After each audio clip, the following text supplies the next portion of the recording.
All right. Hello, my name is Christopher Norlin, and today I'm going to cover the strategies that airlines use to maximize the revenue, and also if airlines should be allowed to overbook flights, and then lastly, consumer rights. So, airline uses several techniques to increase the revenue from each flight. These strategies help them fill seats, adjust ticket prices, and make extra money from things other than just selling tickets. So these are the few of the methods that they use. The first one is overbooking, and that is when airlines sell more tickets than there are seats available on the plane. They do this because they know that some passengers will probably cancel or won't show up. And by selling more tickets than seats, airlines can make sure that their flight is full, helping them to avoid a loss of revenue from empty seats.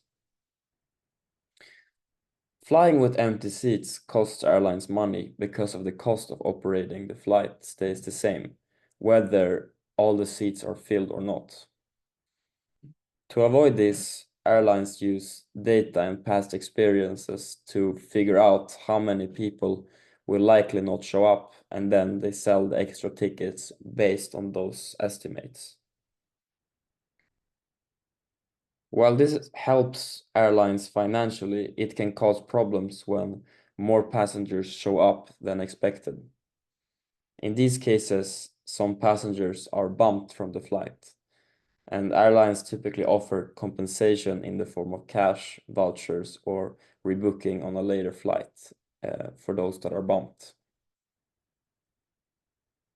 The second method they use is price discrimination, and this is also known as dynamic pricing.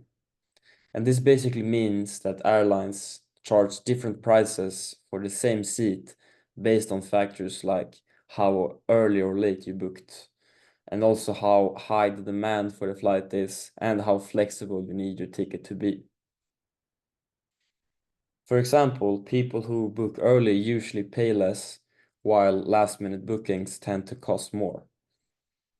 Passengers who need more flexibility to change or cancel their flights without fees will also pay higher prices. This allows airlines to charge different amounts to different groups of people depending on how much they're willing to pay.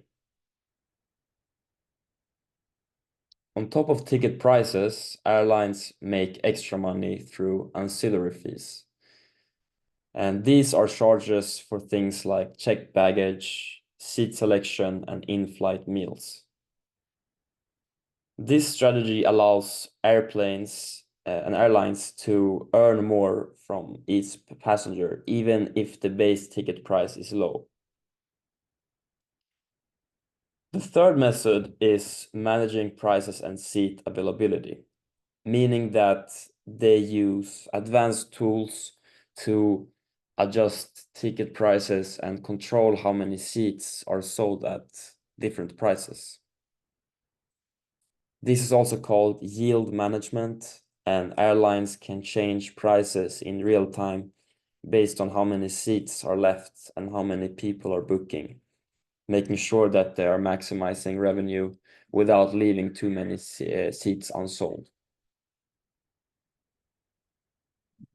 They also manage how many seats are sold at lower prices, and early on, airlines may offer more seats at cheaper prices, but as the flight fills up, they raise prices to make more money from the remaining seats.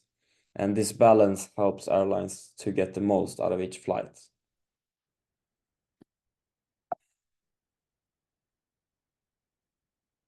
Now the argument whether airlines should be allowed to overbook flights or not. So overbooking has benefits for both airlines and passengers. One key reason airlines should be allowed to overbook is that it helps keep ticket prices lower. If airlines couldn't overbook and ended up flying with empty seats, they would lose money and might have to raise ticket prices to make up for it. Overbooking helps fill as many seats as possible, which keeps prices more affordable.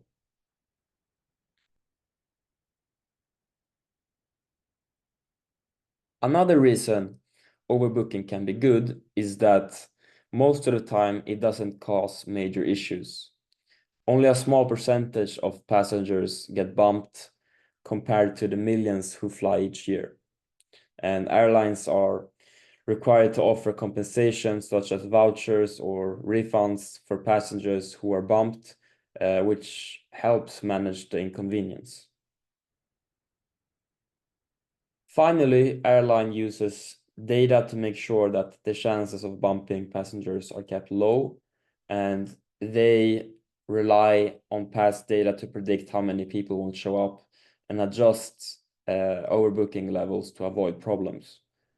So overall, the benefits of overbooking, like keeping flights full and ticket prices lower, can outweigh the downsides. On the flip side, overbooking can cause real problems for passengers.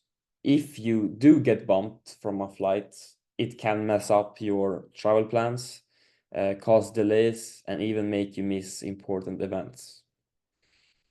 Even though airlines offer compensation, that doesn't always make up for the frustration and lost time.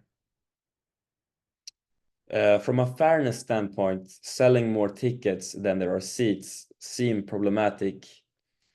When people buy a ticket, they expect a guaranteed seat, and overbooking takes away that certainty. This can feel unfair to travelers who paid for a seat and then have to deal with being bumped. Also, while airlines offer compensation, it might not always be enough to make up for the inconvenience. Some passengers may have tight schedules and can't afford to wait for the next available flight. And even though there are rules to protect passengers, those rules don't always make up for the disruption caused by overbooking.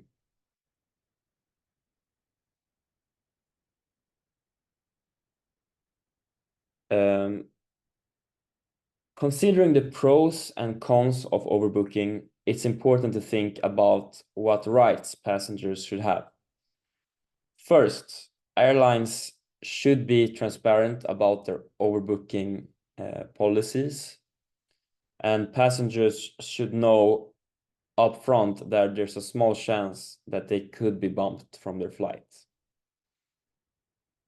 Second, if a passenger is bumped, they should be fairly compensated. And this compensation should cover the ticket cost and any inconvenience caused by the delay. For example, if a passenger misses a connecting flight or an important event, they should be compensated accordingly. Airlines should also work to rebook passengers on the next available flight as soon as possible. If a new flight isn't available right away, airlines should provide things like hotel stays and meal vouchers to passengers who are stranded.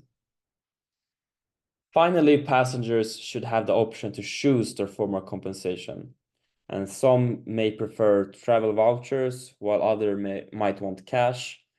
And airlines should offer a range of compensation options and let passengers pick what works best for them.